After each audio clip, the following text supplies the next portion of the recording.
Guitar tab is something every guitarist is going to use throughout their playing career because it makes playing easy and you don't have to learn the more complicated sheet music that looks really, really scary for guitar.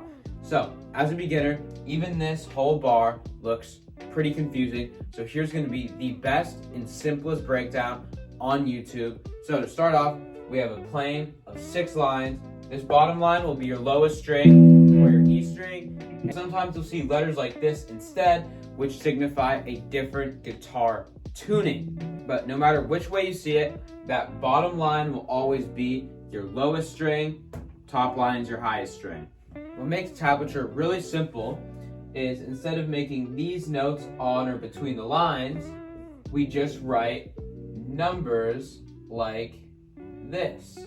Luckily, these numbers are actually really simple because it's literally just the fret you're playing on each string. This 3 shows 3 on the E string, so does that 5. This next 5 shows 5 on the A string.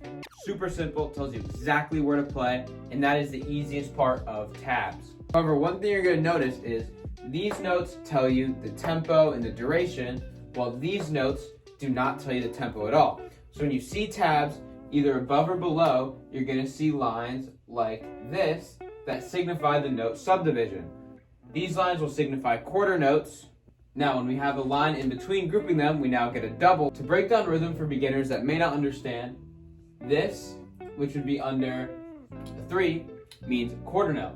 But if we divide it like this, we now play 2 3s as a double, but it actually lasts the same duration as the 1 quarter note. And then each one of these divides into a double bar or a 16th note, which is hat. You can go to 32nd notes, then 64th, 128th, so on. It just divides in half like that.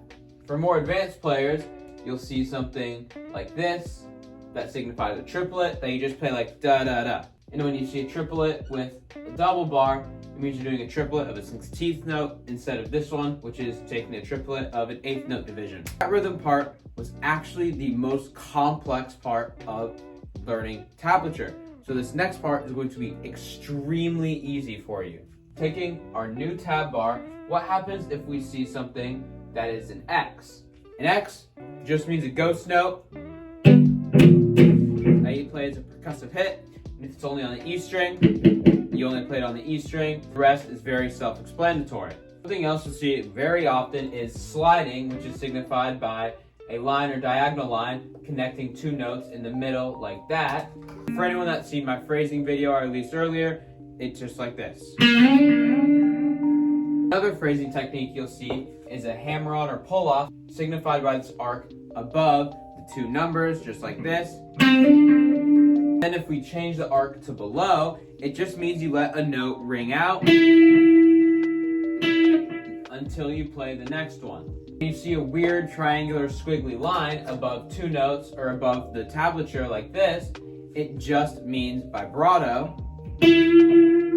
under all the rhythm and notes that are applied. Now, the next one is you just take a note and bend it, and that's what that up arrow signifies. And at the top of the arrow, you'll see a number such as 1, 1/2, 2, etc. And that just means how many tones you're bending. To put it into really easy guitar terms, 1/2 just means you're bending the pitch of this up 1 fret. The 1 actually means 2 frets, and the 2 means 4 frets, and then there's everything in between. But one thing I didn't cover that you should already know is they include time signature and your tempo. Easy enough to figure out. You can find any video on how to do that. And if this video is helpful, leave a like so I know it helps people like you. And of course, subscribe for more content. If you have any video suggestions or things you need help with, please leave a comment below and I will make a video or short to help you out.